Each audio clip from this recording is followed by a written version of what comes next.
Hello, hello. Good afternoon, everyone, or good morning if you're on the West Coast. My name is Sissy Silva. I am the Senior Manager of Programs and Spanish Resources here at Cancer and Careers, and I'd like to thank all of you for joining us for today's webinar. For those of you that are dialing in from your phone, please let us know by sending us an email at cancerandcareers@cew.org with your name and the number that you're calling in from so that we're able to confirm your attendance and make sure that you receive all the relevant follow-up after the webinar.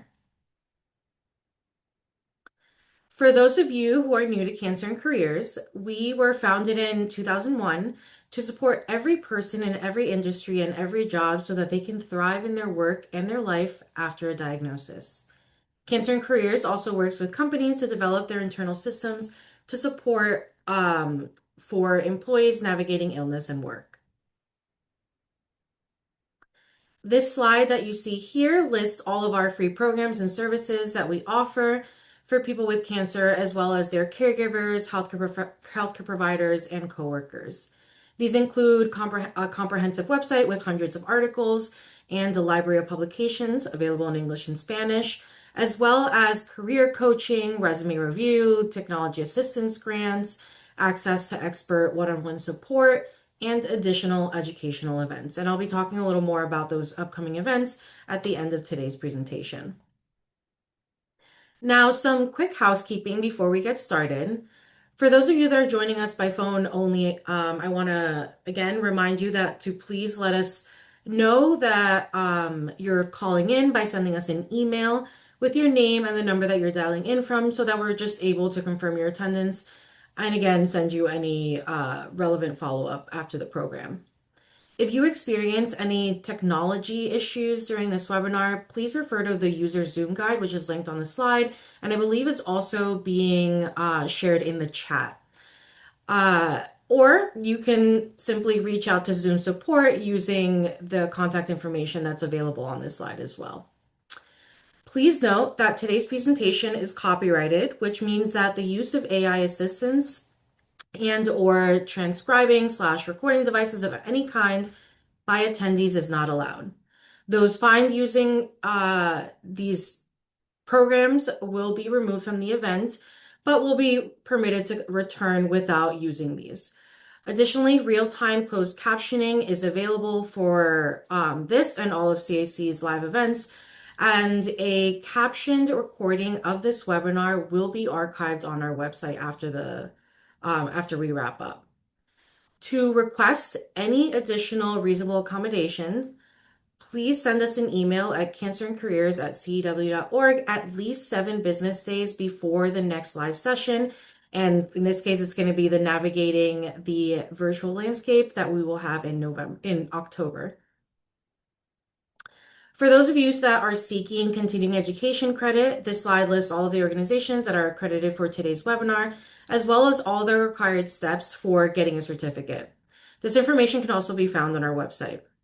Please note that you are required to complete both the evaluation and pass the post-test to be eligible for CEs or PDCs.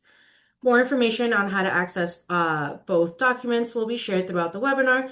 And also, if you're unable to complete those today, we will be sending a follow-up email, I believe by 5 p.m. tomorrow, 5 p.m. Eastern. And for everyone here, please know that we love hearing from you, both during the live webinar and also after. And so as you might know, Zoom has a lot of great features that you can interact with during today's live event. This includes the chat, which you can see featured on your Zoom panel. You'll see that the chat box is found there. I think it's like with the little chat box icon, which feel free to communicate using this chat box with our speakers, with the CSD staff, and then other attendees as well.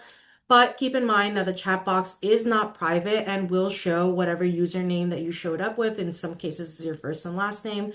So please keep that in mind when you are using the chat box.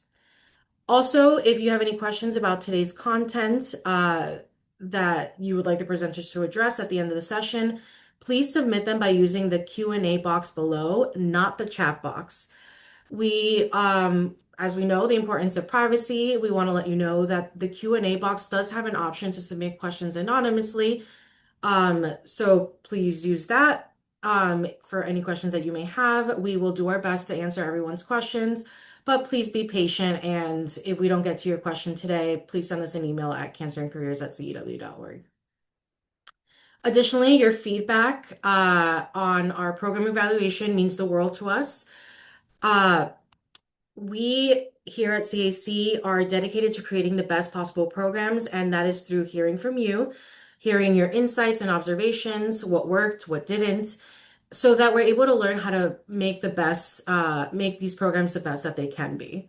And not only do your voices make a difference in helping us help others, sharing your experiences with our funders, always anonymously, of course, illustrates the true impact of their support and also allows us to offer these webinars free of charge.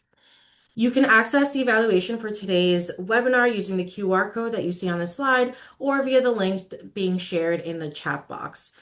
And this link will also be shared in the email that you will be receiving tomorrow. Thank you so much in advance for taking the time to sharing your thoughts. I would also like to thank our sponsors for this program. It's thanks in part to support from P&G Beauty, Genentech, Blood Cancer United, and Johnson & Johnson. Cancer and Careers is proud to offer this 12th year of the Balancing Work and Cancer webinar series, which was created to provide concise, targeted information about work-related issues that arise after a diagnosis to anyone whose life has been touched by cancer. Additionally, we'd like to recognize Cancer and Careers year-round sponsors who support all of our core programs and allow us to continue providing all of these resources and services free of charge. Now, following a cancer diagnosis, challenges around navigating the workplace, expressing your needs, and managing side effects due to treatment are common. A strong and clear communication strategy can make a huge difference. To guide you along this afternoon, I'd like to introduce you to CAC's Senior Manager of Programs, Scott Sinclair. Hello, Scott. Following Hello. Scott's presentation, there will be some time for Q&A, so feel free to drop those questions again in the Q&A box. You can do that anonymously. And without further ado, I will hand it over to Scott. Thank you, Sissy, and thank you all for being here. Uh, Now, we're so happy that you could be here for the second part of our Communicating Effectively webinar series. If you missed the first part, don't worry. You do not need to, didn't miss anything that will get in the way of today's understanding. You can always go back and watch the archived webinar on our website later today if you do want to see what you missed there. Now, in this session, we are going to do a brief overview of a little bit about what was discussed last time in terms of what effective communication actually is. And then we're going to shift to exploring where the real rubber meets the road, so to speak, where we'll talk about best practices for using social media and other online platforms to create an online brand, tips and techniques for having conversations at work and when looking for a new job. And we'll also spend some time looking at job search through that communication lens. Now, some of you might remember, the focus of the last session was defining some terms and ideas to really get started to think about the big picture of what it means to be an effective communicator. And we're going to start off today doing a quick review of some of those key points related to this discussion, both as a refresher for anybody who joined us last month and to help set the stage for anyone who couldn't join us. So communicating is something most of us do every single day to one degree or another. So from that perspective, it's probably fair to say that everyone here already has some degree of expertise in communication. However, even with that practical expertise, there's always room to grow and learn to be a more effective communicator, particularly because it's so common to experience challenges in communication, and it's not always intuitive of how you should navigate them. So let's start with the question of what is communication. One definition is it's a process through which information and ideas or emotions are shared between two or more people, and it can occur in a number of different ways. So it can happen through audible communication, such as spoken words, but that might also involve sounds that aren't words, such as nonverbal sounds like grunting or sighing. And of course, not all communications are heard through our ears. They may be written out, or maybe they're communicated through a sign language or behavior around others. And our body language can often convey information or clues about what we're thinking and feeling.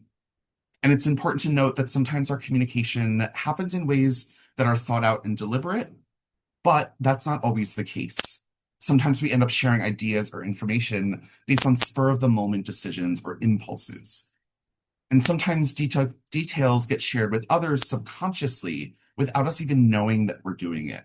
So let's say, like, if we're nervous and we start tapping our foot or shaking our hands, these are ways that are nonverbal ways of communicating that you might not even know that you're doing them. Now, on this slide, you can see a list of some core elements of effective communication, including that effective communication is a two-way street. So it involves both sharing our thoughts and ideas while also investing energy in receiving and absorbing the ideas that are being shared by whoever else we're having a conversation with.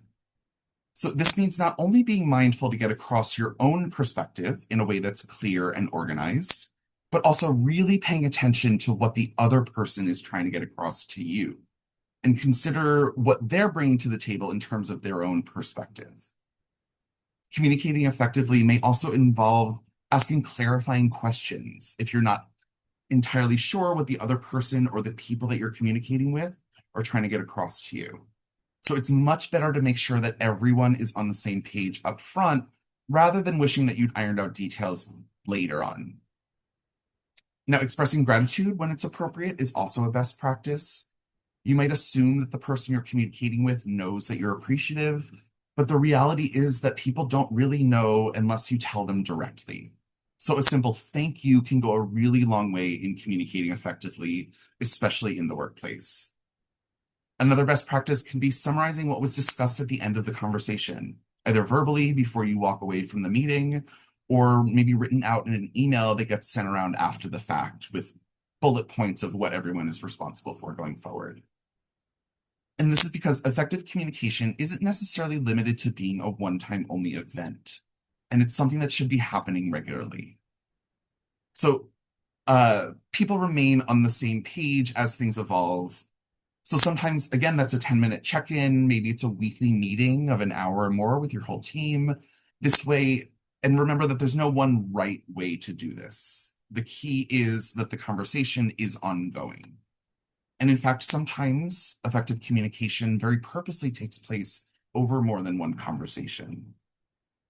And additionally, effective communication incorporates emotional regulation, which means having the goal of staying centered so that what you're feeling doesn't play too much of a role in how you're expressing yourself.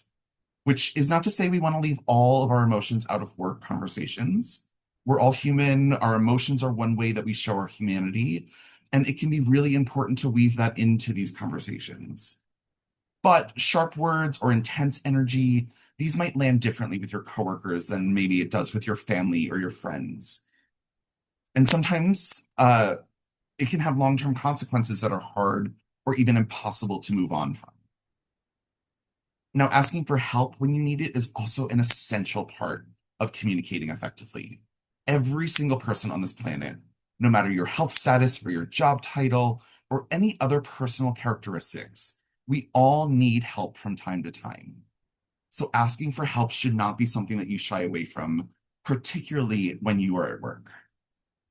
And of course, effective communications should result in clear understandings of any next steps. So what should happen now as a result of the fact that you had a chat?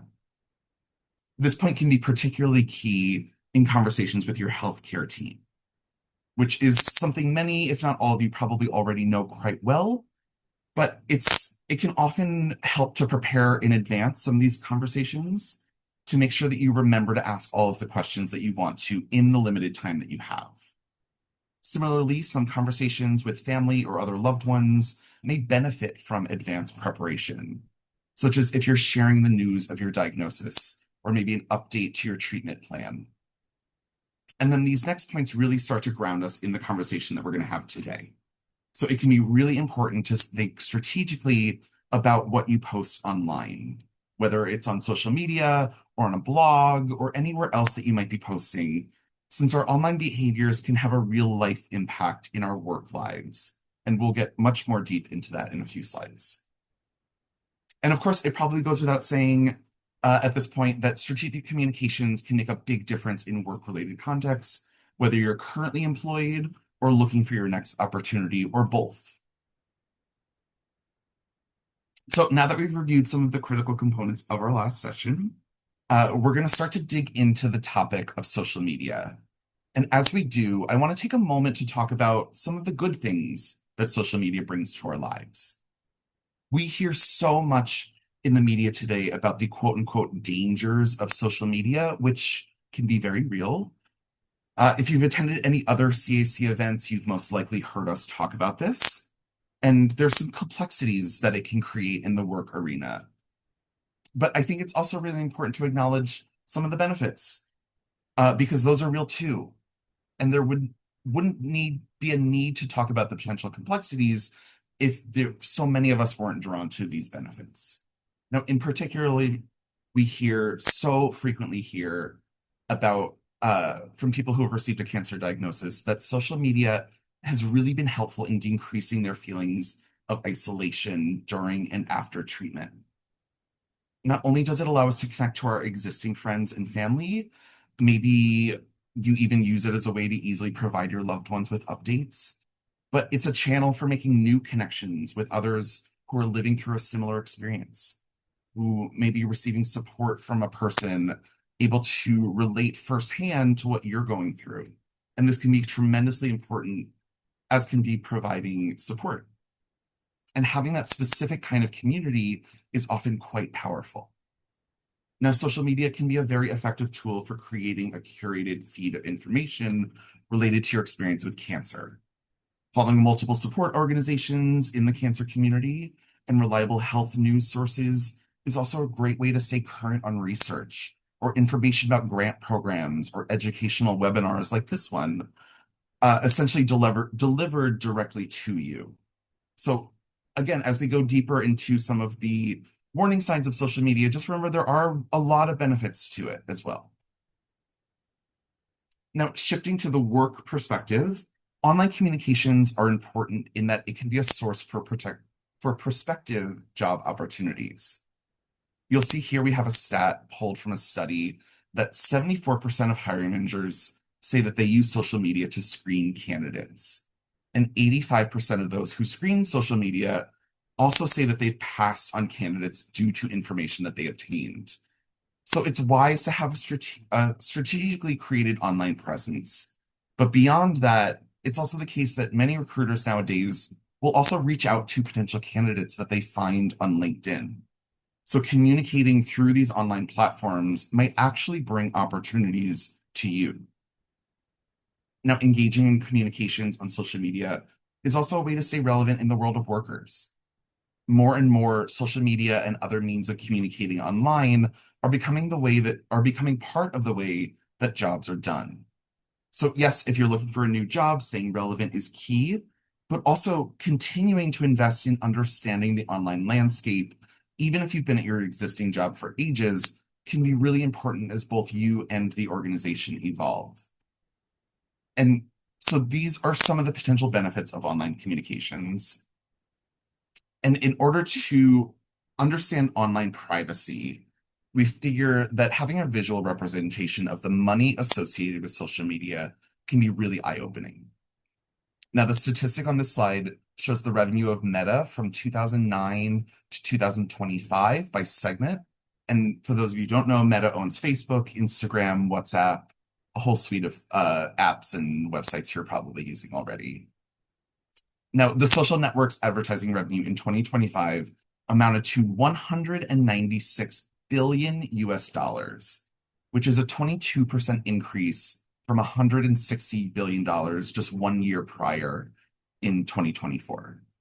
Now, the reason for this increase is that in order to keep making money, it's important for Meta to keep making new deals with advertisers.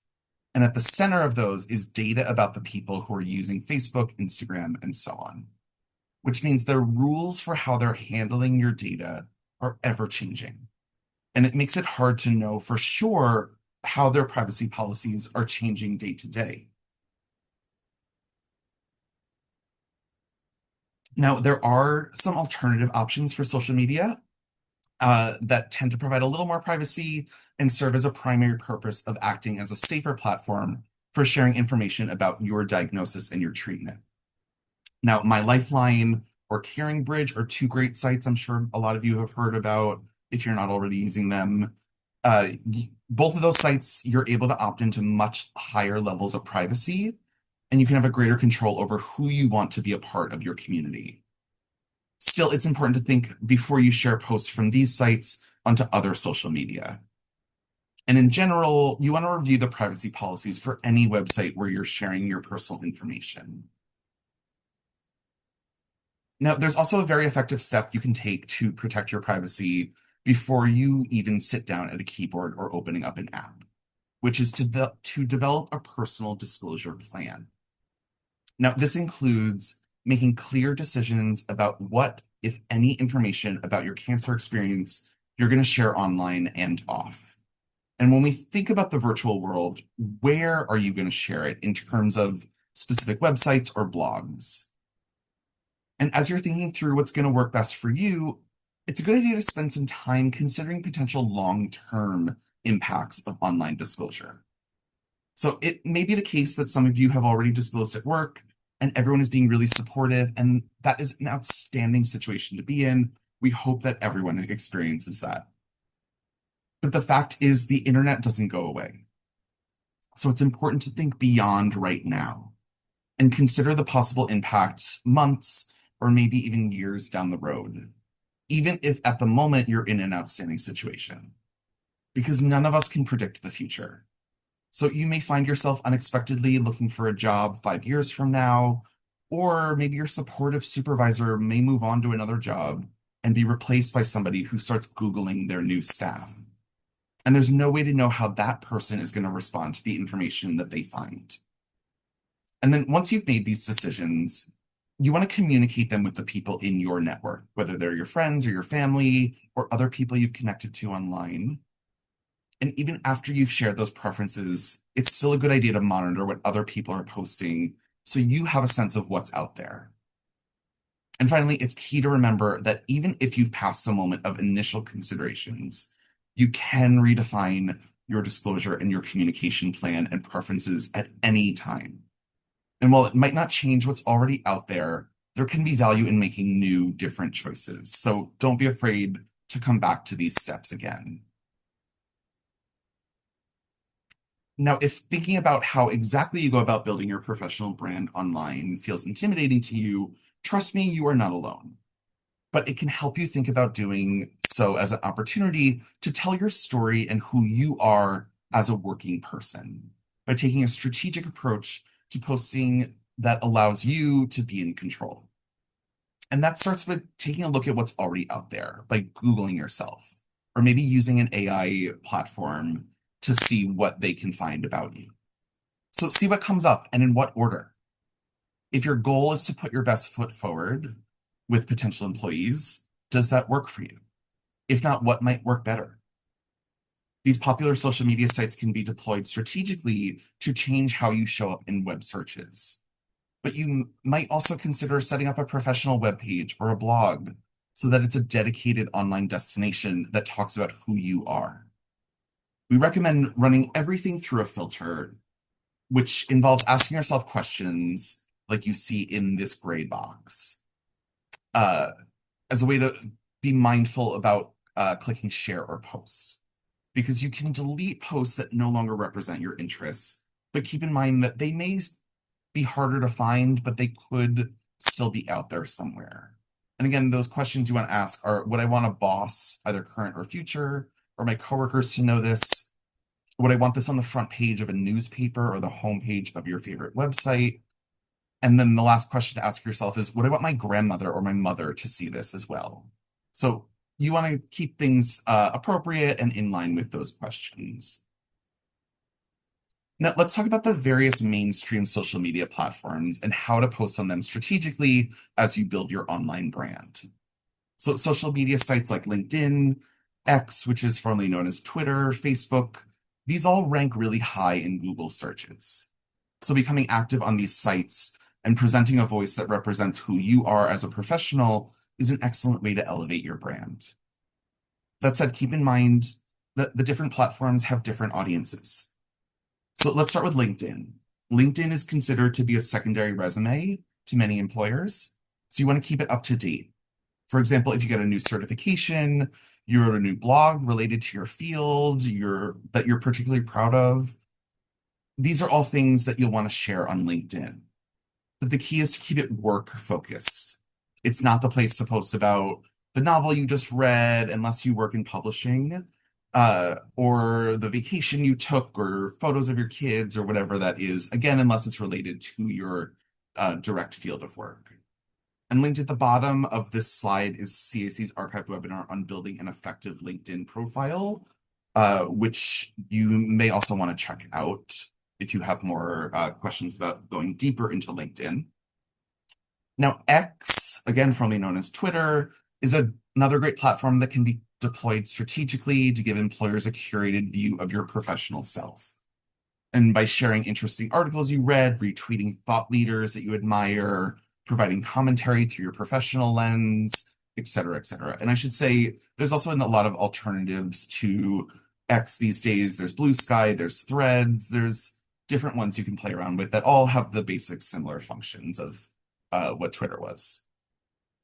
Now, Facebook, on the other hand, is not typically the platform where employers are going to go to find out who you are as a professional, so there's more flexibility there in posting your personal interests. However, it is worth noting that employers will sometimes look at Facebook to find out who people are on a human level. So it's still wise to be deliberate in what you're posting and avoid rude comments or profanity that might not land so well with someone who doesn't know you. Now, let's shift now to talk about work-related conversations. What I'm about to say might feel obvious, but I do want to quickly mention that whether you're currently employed or looking for a new work opportunity or both, your communications typically are going to fall into one of two categories. Spoken, and we would consider sign language communications to fall into this category as well, and written. Now, this slide has some examples of each, and there may be others that occur to you as well. We're going to spend the rest of the session talking about these, but before we do, there's one key difference that I want to point out, which is a piece of communication communicating effectively in written format includes proofreading, editing, revising. This is all to make sure that what you're writing is clearly expressing what you want to say. Whereas communicating effectively in spoken format often, not always, but often is accomplished through planning in advance.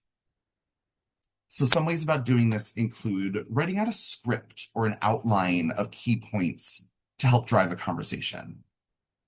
This is a pointer that's not only helpful for people experiencing brain fog or chemo brain, who want to make sure they don't leave out any key points. There's a strategic benefit to it as well. So it allows you to play with the order in which you present topics, identify anything that feels redundant, and so on.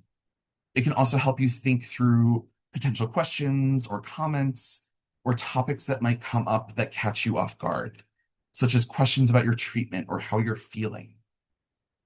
Now, we're going to go through a number of examples of how to plan responses in just a minute. But some steps before we do that. So you want to identify and plan to address any boundaries or expectations that you may need to set or manage. And again, we did a whole hour-long webinar earlier this year on setting boundaries, or last year, I think it was. That's archived on our website for those of you who are interested in really diving deep on that topic.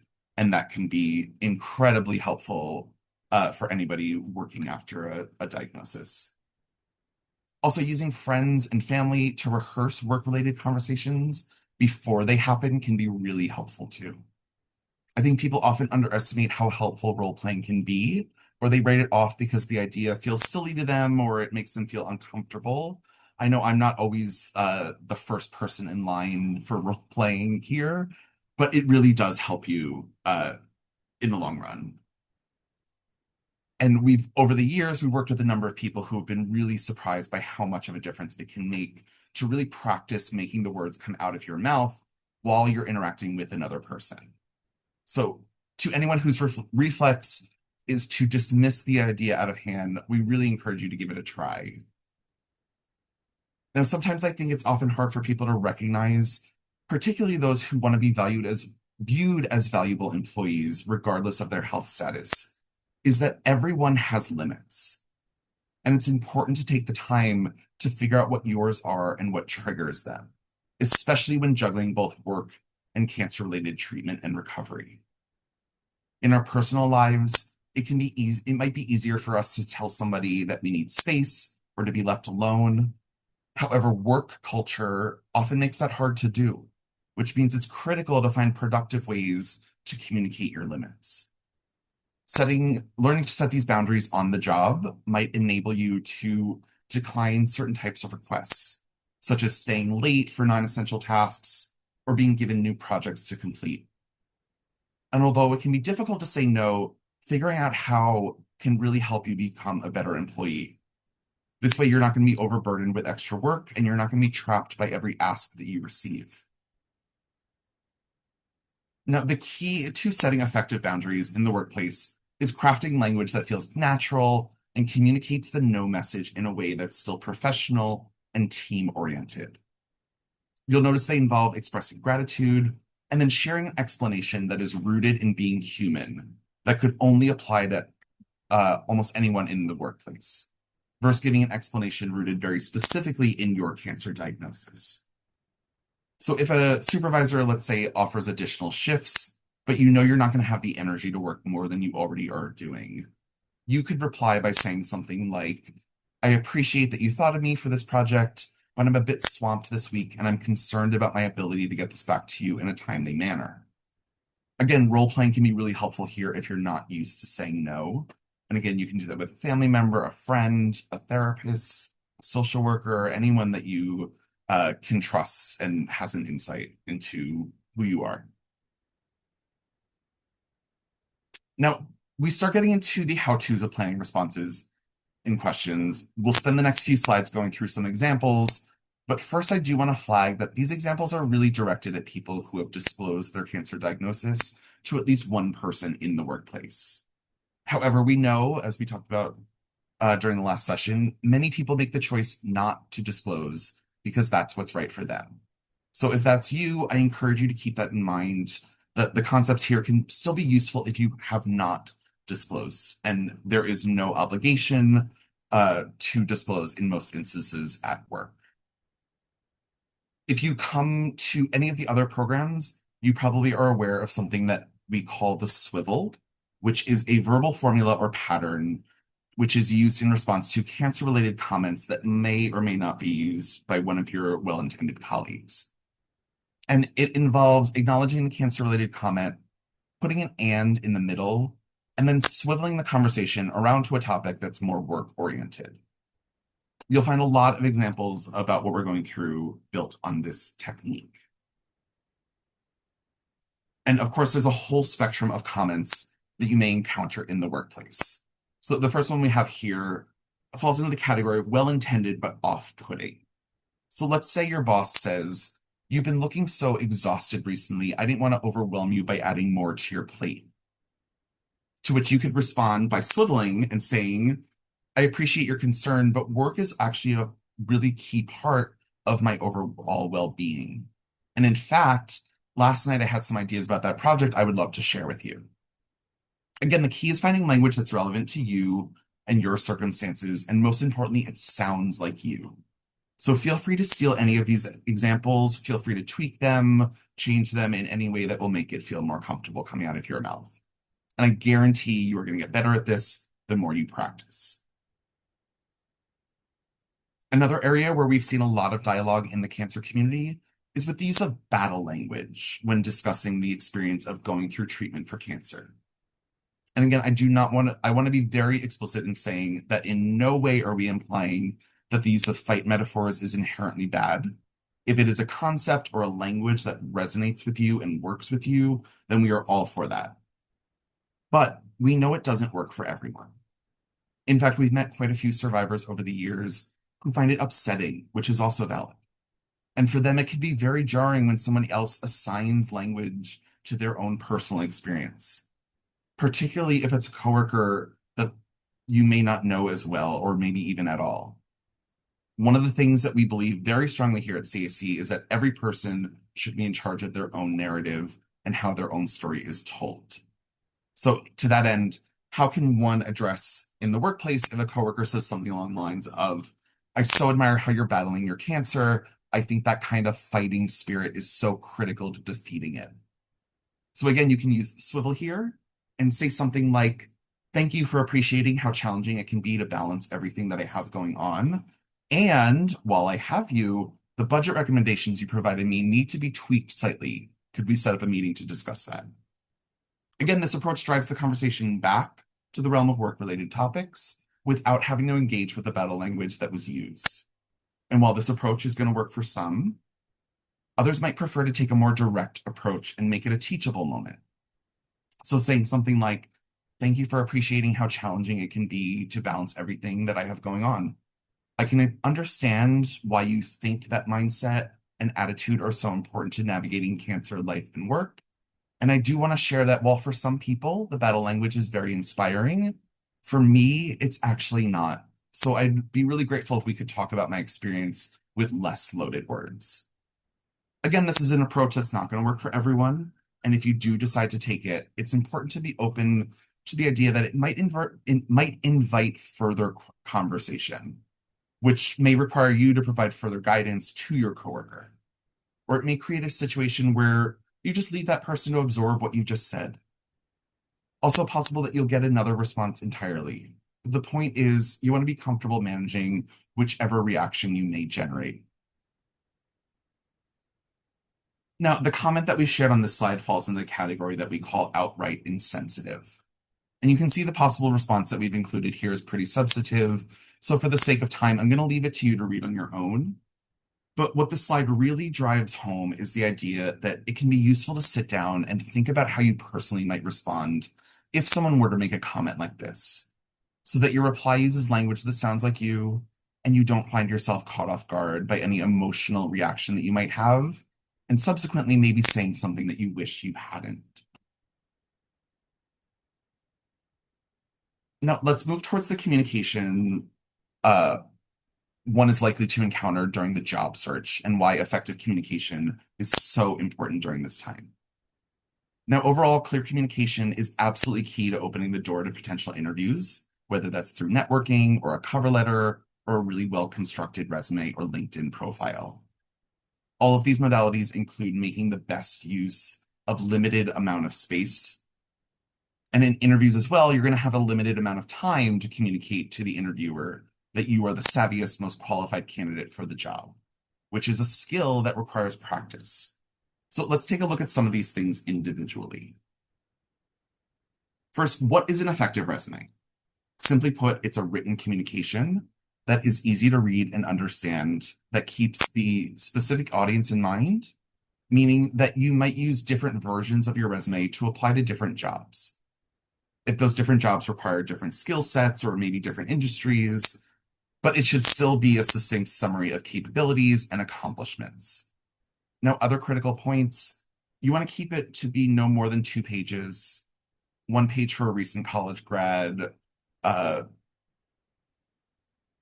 you must have a profile or a summary at the top.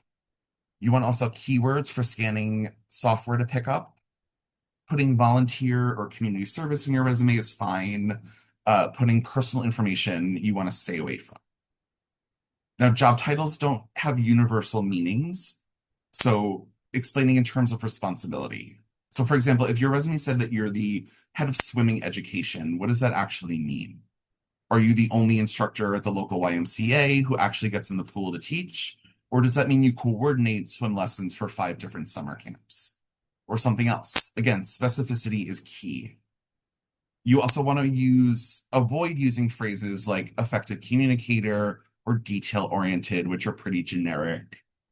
It's better to focus on these keywords and accomplishments that I just mentioned. Now, when it comes to cover letters, I think the best 2 pieces of advice are don't just regurgitate what's on your resume. This is an opportunity to use your pros to draw parallels or highlight an experience that makes you uniquely suited to this role. And don't use a generic letter that doesn't tie you to the specific company or job in question.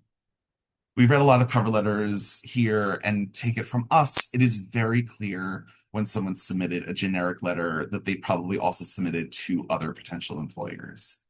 It's much more appealing when somebody has taken the time to spell out the specific ways that they connect to the specific organization or job they're applying for.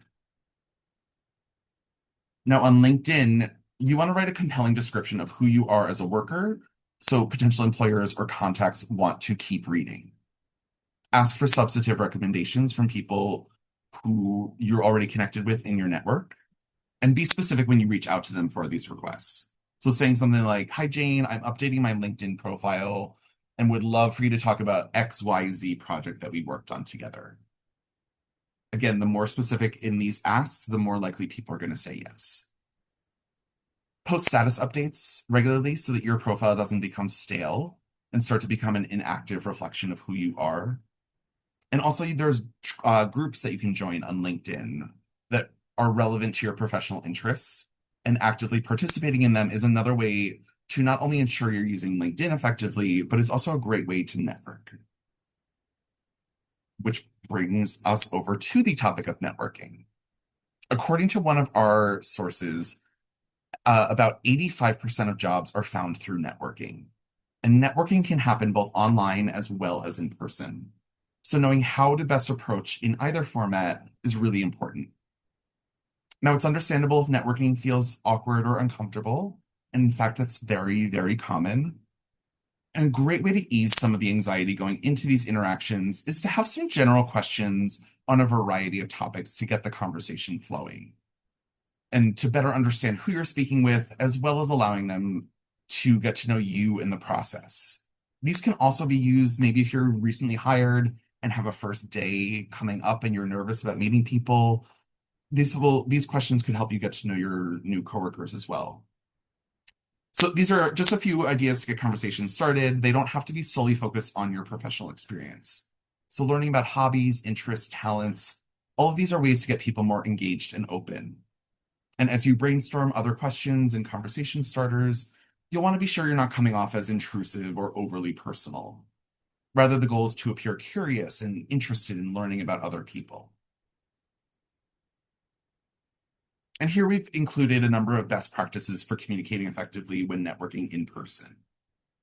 First, it's important to do your best to remember people's names. When you're introduced to somebody new, it's not always easy to immediately commit their name to memory. The following tricks can help with that. I know I am horrible at learning people's names. It's one ear and out the other until I actually sit down and have a conversation or work on something together. It takes me forever to learn people's names. So some things you can do, repeat the person's name 2 or 3 times. So, "Oh, hi, Sissy, it's nice to meet you. Sissy, was it? Sissy, it's great to meet you." Saying that over and over again at the end of it, conversation, "It was really great to meet you, Sissy. I hope we get to talk again soon." By repeating the name, it really gets implanted in your brain. Or for some people, maybe you want to make up a little trick. So let's say you're talking to somebody named Bruce and they're wearing a blue shirt. Maybe you remember them as Blue Shirt Bruce. Now, small talk is something that often gets a bad reputation, but it's important to be able to initiate or to carry a conversation with people when networking. Overall, you want to try to avoid topics that are heavier, such as politics or religion, and stick to more appropriate topics, such as questions that we looked at on the last slide. It's also essential to use proper networking etiquette. If you spend more than 15 minutes talking to somebody, send a follow-up email. And in those emails, try to use words like "you" more than you use the word "I." And if you tell them you're going to do something like send your resume or forward a news article that you discussed, be sure to do that in a timely manner to ensure that you build on any first impressions that you generated. Now, when it comes to online networking, one key difference between Facebook and LinkedIn is that it's much more acceptable to reach out to people you haven't met yet. In fact, if you're looking for job opportunities, this is highly recommended way of networking.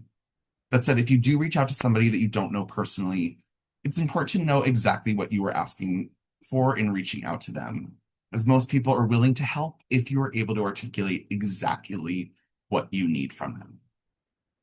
And remember that networking is a reciprocal process, so try to work in the offer to help them out in ways in return. And to this end, it makes sense to be strategic about your connections.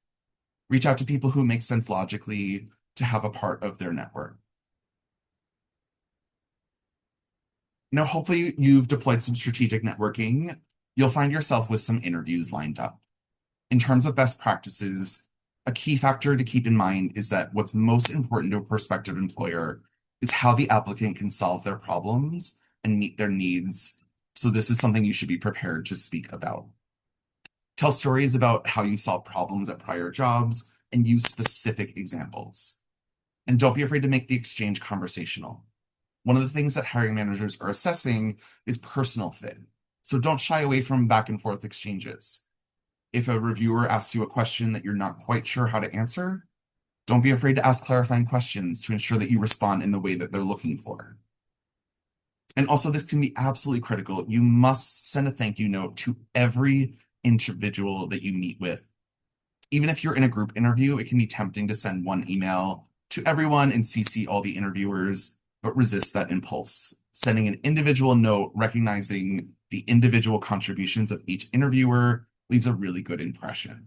Not every organization requires this, but I have definitely seen in the past people come in for a great interview and not send a note, and that leaves a little stale taste. So it's definitely a good idea to follow up, be friendly. It doesn't have to be long. It can be, it's great to meet you. I really enjoyed talking about X, Y, and Z. I look forward to having the opportunity to talk again. Sincerely, Scott. It doesn't have to be long. It can be short and sweet, but we definitely want to send a thank you note. This slide has some best practices for communicating effectively during interviews. So again, going down the list, prepare beforehand. You want to research the company and as well as the individual interviewer before you meet with them, if you can find that out in advance. This indicates that you took the time to familiarize yourself with, which typically contributes to a good first impression. It's also smart to plan or draft some practice answers to potential questions that could provide responses. This way you sound polished and comprehensive and not caught off guard by anything. And it's important to know that the way you communicate in early stages of interviews may be different to how you communicate once you've already had one or two meetings. So in early stage interviews, remember your cancer experience may be front and center in your mind, but it's unlikely to be in the interviewers. So your primary focus in these early meetings should be describing yourself, your interests in the job, selling your skills and experience to show that you're qualified and personable and confident and all of those other great qualities that somebody's looking for in an employee. Now, in later stage interviews, if you get called back for a second, third, fourth, etc. interview, you'll want to be strategic about disclosure if it feels important to do so. Again, this is not required, but we have met people who feel like it's important to maybe let an employer know about surgery coming up, or you're going to be out every Wednesday for treatment, whatever it might be. You'll want to feel out the moment, though, where it feels relevant to share this information in the conversation. And don't be surprised if whoever you're interviewing with doesn't ask you any follow-up questions. As we mentioned earlier, potential employers are, for the most part, they're not really legally allowed to ask about your health. So if you do share this and they don't respond, don't necessarily take that as a negative thing. They might just be a little buttoned up trying to avoid any lawsuits. And if the person you're chatting with knows this, they're probably going to be able to move on to another topic pretty quickly. But you'll want to be strategic about when you ask about benefits like health insurance and time off, because asking about those too soon can often make you look like you're more focused on the extras that come with the job rather than the job itself. Now, when interviewing, this tool can also be a really useful tool. If a question comes up that's either related to your cancer or for some reason you'd prefer not to spend a lot of time unpacking, simply refocus the conversation. And this can help put the recruiter or the interviewer at ease. and keep the conversation back on the right track. The key here is to be future focused, non-specific, and brief.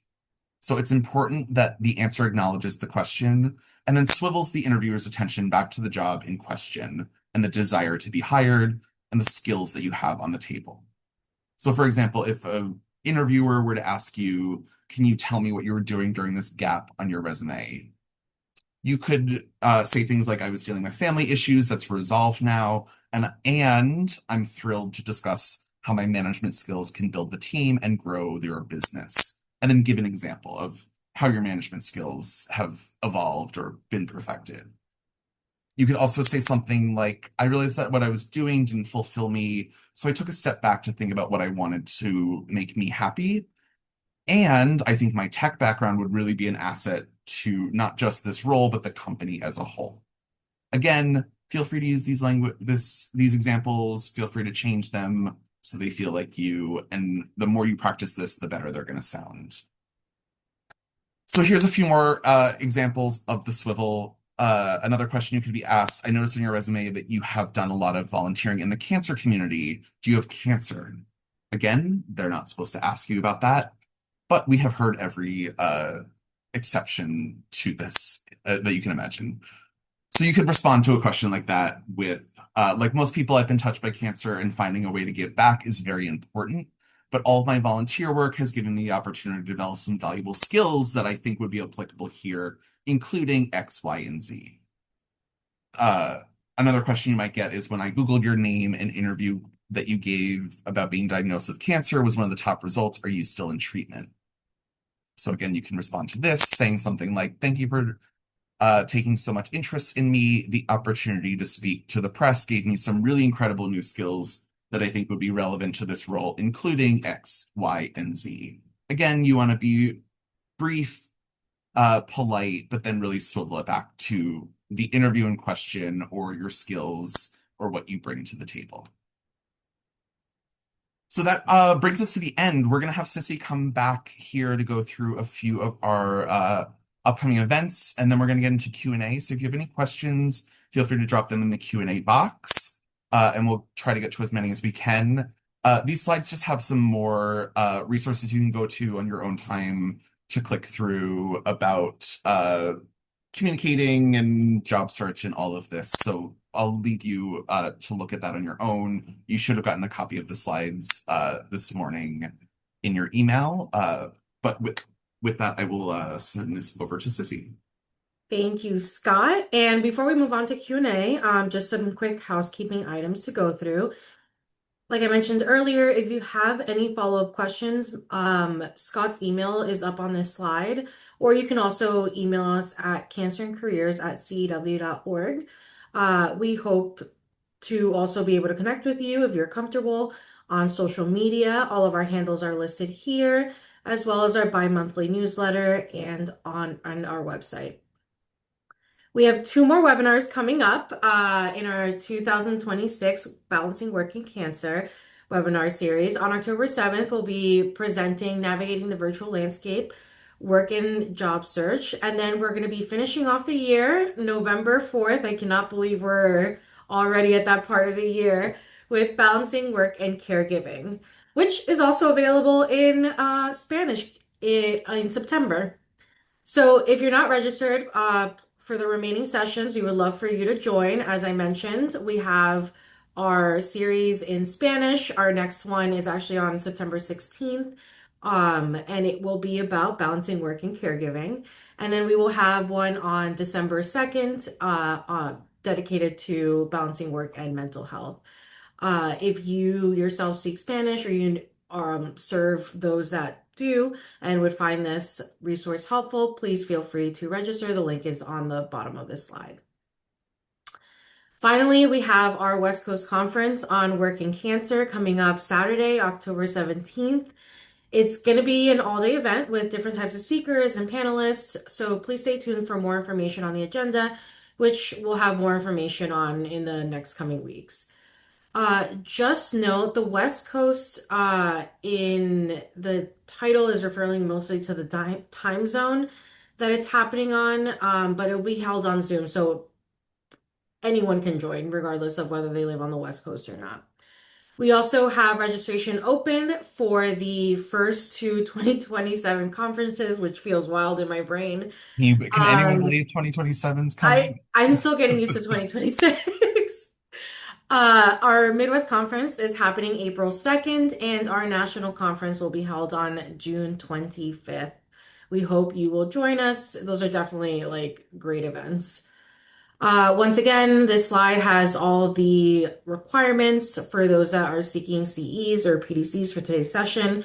Complete information about requirements can be found on our website. Again, we will send out an email with links to the evaluation and post test no later than 5 p.m. Eastern tomorrow.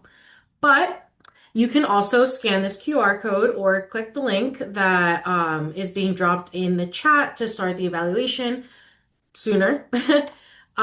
We are gonna take down this slide, or should we keep it up, Scott? Let's leave it up. Okay, we can keep it up but now we're gonna move on to Q&A since we still have a few minutes. And the link will continue to be put on the chat for those of you that need it there. Scott, we have our first question, and this person is asking or saying, I've been pretty open about my diagnosis on Facebook.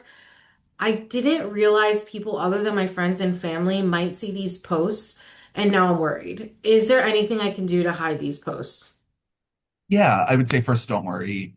Uh, there are ways that you can set your profile to private. I would say that's the first immediate thing you might want to do. Mhm. That way, only people that you have accepted as your friends can see it, and anybody searching your name would just see like your profile picture and maybe your name or something like that. You can go into your settings and really control who gets to see what. Um, and then, yeah, the other thing you can do if you want to keep something public, like let's say you have a Twitter page or an X page that you share a lot of professional things at and you think it's really great for people to see, but you've also talked about cancer, you can either delete those posts. There might be ways that they get like aggregated Right. into The internet's crawl, the internet. but for the most part, somebody going to your page wouldn't see them. You can also just post more things so that they get pushed down the feed. I don't think Yeah. people have time to look through like 7 years of posts on your feed unless you're, going to be the CEO of Microsoft or some like real high profile job that they want to make sure you're not doing something bad. But I think if you can put work related things on top, they're gonna scroll through maybe a page or two and then move on. So they probably wouldn't even see it if it was public. But again, you delete it, you change your settings to make your profile private. I think those are all good ways to deal with this. Yeah, for sure. And beyond that, if you feel strongly that you don't want people to know your business, you want to control how your story is being told about you, you could also communicate your preferences to your friends and family so they are also not posting anything about you that you would rather keep private. And then like just if you want to be extra cautious, monitor their accounts as well to make sure that you know like what is being said about you. As you mentioned, Scott, Google yourself so that you're aware of the stuff that comes up. Um, and That's a again, great point, though. yeah, Everybody has some mother-in-law or yeah, cousin that well like posts intended, every but detail, thoughts and prayers for you, and they mean a lot, but don't realize that they might accidentally be sharing too much. yeah, so in those moments, it's important to communicate your preferences with the people in your circle. There are also websites like My Caring Bridge and Lifeline where you can post updates if you really want your friends and family to be able to see any updates on your treatment, how you're doing in general health-wise, and any other updates that are related to your cancer diagnosis that you don't want to be publicly out there, but you do want them to have access to. You can check out those websites as well, which are literally designed for that specifically. And they have privacy settings as well, and they're pretty secure. I don't think, do not quote me, but I think it is a lot Things can harder to always Google those. change and privacy Of policies can course, change, but they're designed specifically to let you have control over who sees what you're posting. exactly. We have another question here. This person says, I've been out of work, and I believe this is the last question. I've been out of work, and I have gone through treatment, and I'm starting to feel like it might be time to start looking for another job. However, my energy levels are low, and the thought of networking makes me tired just thinking about it. Is it really necessary? That's a great question. I mean, technically, there are ways that you can get a job without networking. You can go on job boards, you can apply to things, you can get called in. Like there are ways to do it without networking, but networking really does help. I forget the number off the top of my head. We can find it, but there's It's like high 80s. 80 something percent of jobs. I think we had it on a few slide earlier, Yeah. are not even put on a job board. They're just filled through either internal processes or just asking people to recommend people or going to a recruiter that will find people. So networking really is important and it is a way to flesh out your job search in a really great way. But in terms of your energy levels, I think there's definitely ways that you can do this from home, even. You don't have to go to some mixer or a huge conference with 50,000 people that you're going and, going to the cocktail party and shaking hands and doing all that stuff. That's great if you want to do that, if you can do that, seek those out. But just spending time on LinkedIn is a way that you can network. So, while you're sitting in the chemo chair, if you bring your laptop or an iPad and scroll through, find people that you used to work with, that you went to school with, that your family members, that you never know who's going to be a second or third connection to someone. So really fleshing out your LinkedIn profile or reaching out to old coworkers you maybe haven't spoken to in a while and set up a Zoom call with them. Like, hey, Sissy, it's been 5 years. I Yeah. would love to catch up. I'm looking for new work and would love to pick your brain. I think somebody would be happy to jump on a Zoom call or a regular phone call or even just a text conversation. Like there's definitely ways you can There network are many, from many home. different types of networking, and different people and different relationships take different types of energy from us. So you can also try to assess like who takes the least amount of energy from me, and start with that person. Start with just letting them know that you're looking for work, giving them Yeah. specifics on what you're looking for, and then from there you can start. So you can start small and then build forward as your energy levels change.